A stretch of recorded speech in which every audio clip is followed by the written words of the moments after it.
जय हिंद साथियों, स्वागत है आप सभी का एजुकेशन के 6 में। रुक करते हैं एक बार फिर से बिहार की तरफ। बिहार में शिक्षक बहाली की प्रक्रिया चल रही है। यहाँ पर मांग उठ रही है कि बिहार में डोमिसाइल नीति लागू की जाए। अगर ये बिहार सरकार के लोग सुन रहे हैं तो बिल्कुल ध्यान से सुनिएगा, क्योंकि अगर ये नीति नहीं लेकर आई गई तो बिहार के छात्र हमेशा बेरोजगार रहेंगे।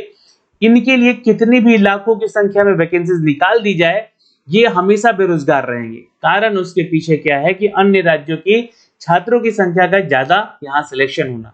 अब देखिए मुझे अन्य राज्य के छात्रों से कोई शिकवा गिला नहीं है, वो बिल्कुल आए, हमारे राज्य में आकर नौकरी भी करें, लेकिन उसी लिमिटेशन में आए जिस लिमिटेशन में बिहार के छात्रों को अन्य राज्य में सरकारी नौकरी करने का मौका मिलता है। मैं यहाँ पर प्राइवेट सेक्टर की बात नहीं कर रहा हूं, ना ही यहाँ पर मैं लेबर सेक्टर की बात कर रहा हूं।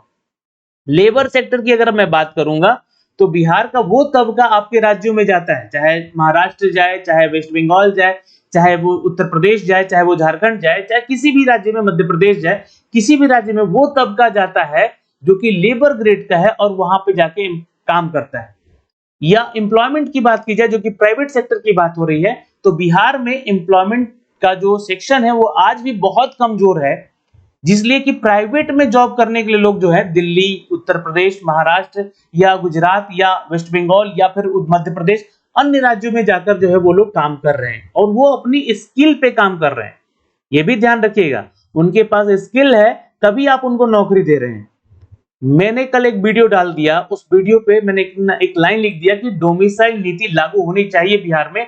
बहुत सारे लोगों ने वहां पे उल्टा सीधा कमेंट शुरू कर दिया कि बिहार के लोग भी तो अन्य राज्यों में आते हैं काम करने। तो मैं आपको बता दूं कि ये वो लोग हैं जो कि प्राइवेट सेक्टर के एम्प्लॉयमेंट के लिए जाते हैं और वो अपनी स्किल पे जाते हैं। दूसरी चीज की लेबर सेक्टर का लोग जाता है जो कि वहां पे काम करने जाता है, दिहाड़ी करने जाता है। तो वो पूरे देश में जाते हैं लोग, और वहां से भी देश के लोग यहाँ पे आते हैं बिहार में वैसे काम करने। उन लोगों से अपनी कंपैरिजन मत कीजिए। आप बिहार में शिक्षक बनने आ रहे हैं और आप चाहते हैं कि 100% आरक्षण आपको मिले, मतलब कि पूरा सीट पे आप भी फाइट करें जैसे बिहार का जनरल का छात्र या यूआर का छात्र जो करता है। तो ये कैसे पॉसिबल है? अगर बिहार का छात्र अन्य राज्यों में जैसे उत्तर प्रदेश, झारखंड, वेस्ट बंगाल, गुजरात या महाराष्ट्र या दिल्ली जाता है, वो सरकारी नौकरी अगर वहां पे अप्लाई करता है तो उसको सिर्फ 10%, 15% या मैक्सिमम 20% ही सीट पर फाइट करने को मौका मिलता है। लेकिन आप यहाँ पर जनरल कैटेगरी के जितने भी सीट है, उस सीट पर आकर आप सीधे सीधे यहाँ फाइट करते हैं और पूरी सीट पे 100% पे। तो ये कंपैरिजन कीजिए, आप सरकारी नौकरी को कंपैरिजन कर रहे हैं प्राइवेट सेक्टर से और लेबर सेक्टर से, तो ये कंपैरिजन बिल्कुल गलत है और यहाँ पर बिहार सरकार को डोमिसाइल लेकर ही आना चाहिए। अब इस वीडियो के माध्यम से मैं दूसरी बात सरकार को यह कहना चाहूंगा कि आप लोग 10 साल के बाद नौकरी निकालते हैं और 10 साल के बाद एक ही साल में 3 बार वैकेंसीज ले लेते हैं। इनमें से एक एसटीईटी परीक्षा भी ले ले रहे 2 बार। समझ रहे हैं? एक साल के अंदर आप 5 परीक्षाएं करवा ले रहे हैं शिक्षक बनने के लिए, और उम्र सीमा की जब छूट की मांग की जा रही है तो क्यों पीछे हट जा रहे हैं? टीआरई 1 में आपको 10 साल का, आप लोगों ने 10 साल का छूट दिया है यहाँ पे उन छात्रों को कि एज में रिलैक्सेशन मिलेगा, और टीआरई 2 में गायब कर दिए।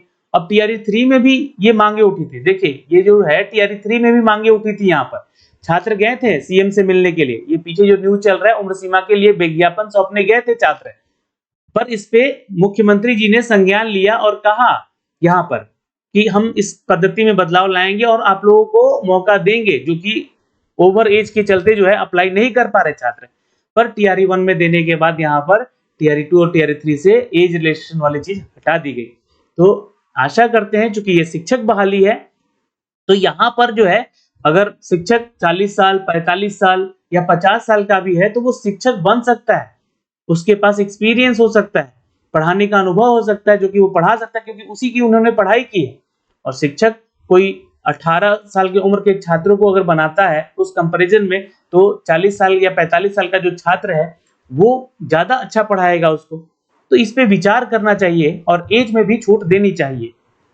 तीसरा मुद्दा है यहाँ पर, जिस मुद्दे पे कल प्रोटेस्ट हो रहा था, प्रोटेस्ट था बीपीएससी का घेराव करने को लेकर, प्रोटेस्ट था 1 कैंडिडेट 1 रिजल्ट को लेकर।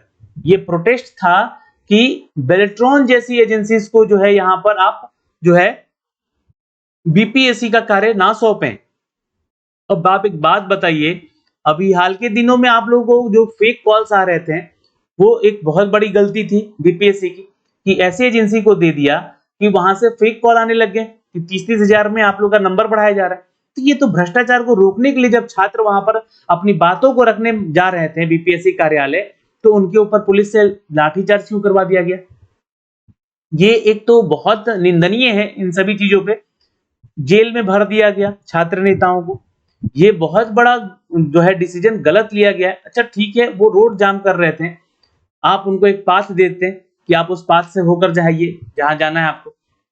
आप क्यों यहाँ पर प्रोटेस्ट को रोकने की कोशिश की? और वो अपनी बातों को, ऐसा तो नहीं है कि वो हिंसा कर रहे थे, वो आज भी गांधीवादी नीति पर ही चल रहे हैं, कोई हिंसा नहीं हुआ है उनकी तरफ से, बल्कि उल्टा पुलिस ने उन पे बर्बरता से लाठियां बरसाई हैं।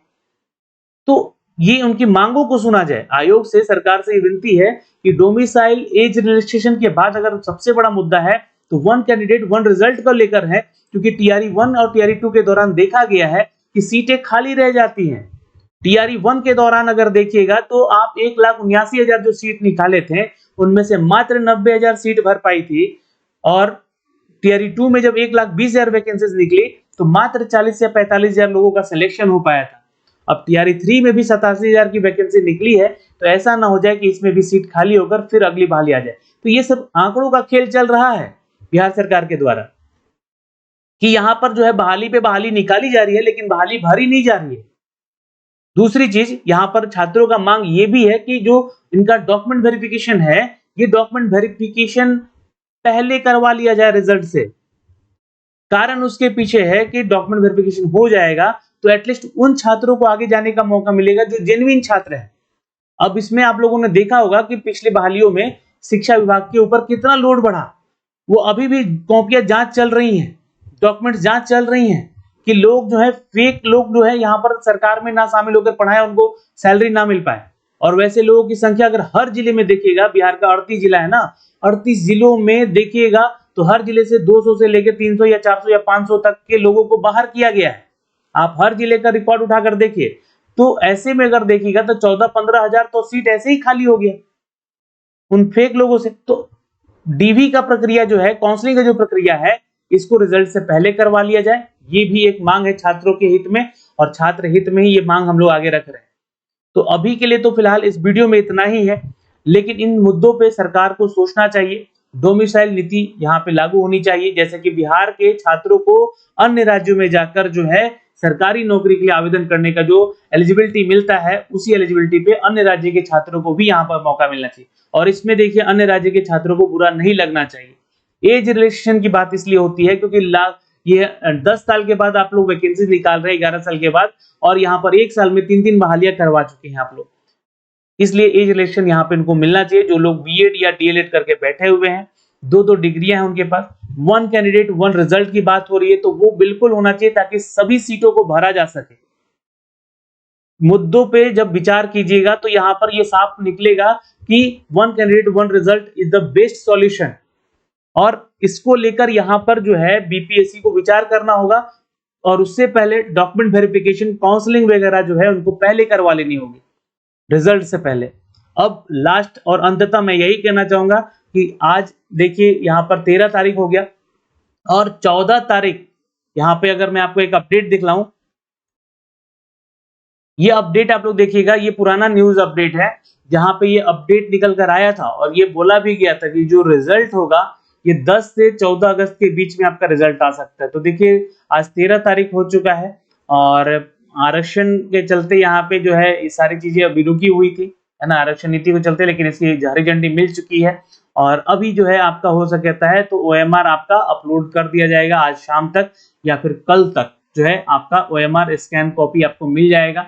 उसके बाद आपको ऑब्जेक्शन करने का भी टाइम दिया जाएगा, ऑब्जेक्शन कीजिए, और उसके बाद जो है यहाँ पर ऑब्जेक्शन करने के बाद आपका जो है आंसर की वगैरह जारी किया जाए, सॉरी आंसर की जारी करने के बाद जो है आपका ऑब्जेक्शन करने का फिर आपको टाइम दिया जाएगा, है ना, और यहाँ पे जो है उसके बाद आपका फाइनल रिजल्ट दे दिया जाएगा, जो कि लगभग 20 से 21 अगस्त के बीच का डेट शेड्यूल्ड है बीपीएससी के माध्यम से जो अपडेट है। तो ये एक छोटी सी जानकारी थी दोस्तों, पर ये जो लाठीचार्ज हुआ है घेराव करने के दौरान बिहार के छात्रों पर, ये गलत चीजें हैं यहाँ पर। और अन्य राज्यों से जो लोग आ रहे हैं वो कृपया करके फर्जी डॉक्यूमेंट्स लेकर ना आए, क्योंकि यहाँ पर दिव्यांगता को लेकर सर्टिफिकेट भी यहाँ पर दिया गया है खरीद कर, है ना, और बाद में उनकी जांच तो हो ही रही है। और शिक्षा विभाग ऐसा नहीं कि आज ही जांच करके आपको नौकरी दे देगा, आने वाले समय में भी आपकी जांच होती रहेगी और आपकी पोस्टिंग पे असर पड़ सकता है। आपको नौकरी मिलने के बाद आपका नौकरी छीना जा सकता है। अन्य राज्य में छात्रों में अगर देखा जाए तो झारखंड से बहुत सारे ऐसे सर्टिफिकेट फेक आए हैं और उत्तर प्रदेश से भी फेक डॉक्यूमेंट्स लोग लेकर आए हैं, जहाँ पे बीएड का डिग्री, डीएलएड का डिग्री, है ना, और आपका झारखंड से देखा जाए तो सर्टिफिकेट दिव्यांगता का बनवा के या फ्रीडम फाइटर का बना के लोग एंट्री किए हुए हैं। तो वैसे लोगों के ऊपर जल्द ही कार्रवाई यहाँ पर आयोग करेगा और शिक्षा विभाग भी करेगा। अभी के लिए इस वीडियो में इतना ही, फिर मिलेंगे अगले वीडियो में। जय हिंद, जय बिहार।